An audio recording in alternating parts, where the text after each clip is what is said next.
From what I understand, Tackett Curtis was looking at most specifically down to the wire Ohio State and Wisconsin, and I guess he wanted to attach himself to a more long-standing Big Ten school, maybe. So he chose USC.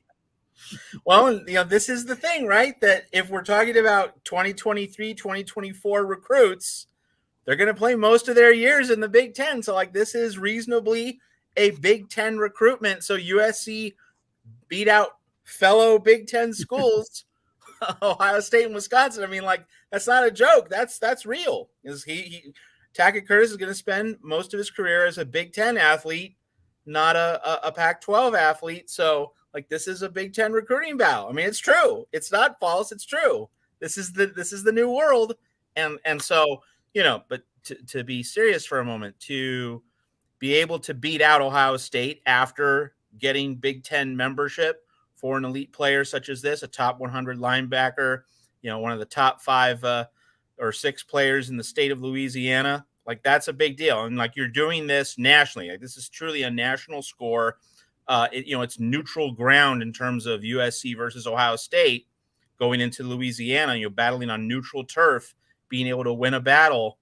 That is exactly what USC needed. It's exactly what the fan base wanted after, getting these 3 stars to build depth. And of course, nothing against that. You need to build depth.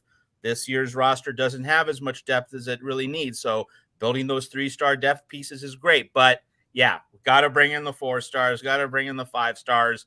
And yes, you've got to beat out Ohio State for, you're not going to win necessarily most battles, but you need to win your share.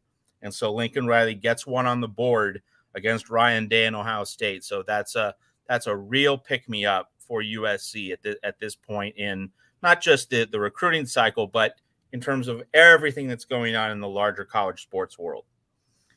I'm intrigued by the location dynamics of this entire situation. USC winning a recruiting war against Ohio State. Okay, that's not too out of the norm. Wisconsin's involved. They're typically not involved with this level of player. Run a tremendous program, but it's a developmental program. And the players from Louisiana. And he's a top 100 player, so it's not a matter of a Big Ten team going south and having to, not that Ohio State does this, but much of the Big Ten has to go to the south and pluck some of the 2nd, 3rd tier guys. But as you mentioned, we're talking about the 89th rated player in the country, regardless of position, top 5 linebacker in the country, top 5 to 6 player in the state of Louisiana. It's just kind of strange, the national dynamic of this, and no SEC teams apparently being involved down to the wire. Yeah, that's really fascinating that you get the geographical mix of top candidates and none of them were from the SEC. That's certainly a plot twist.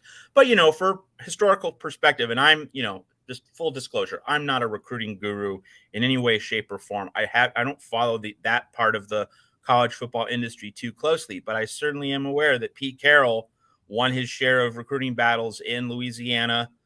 Joe McKnight, I think, is one of them that comes to mind most prominently. And it's that national identity and recruiting that USC is going to need to lean on more than ever before in order to build a national championship caliber program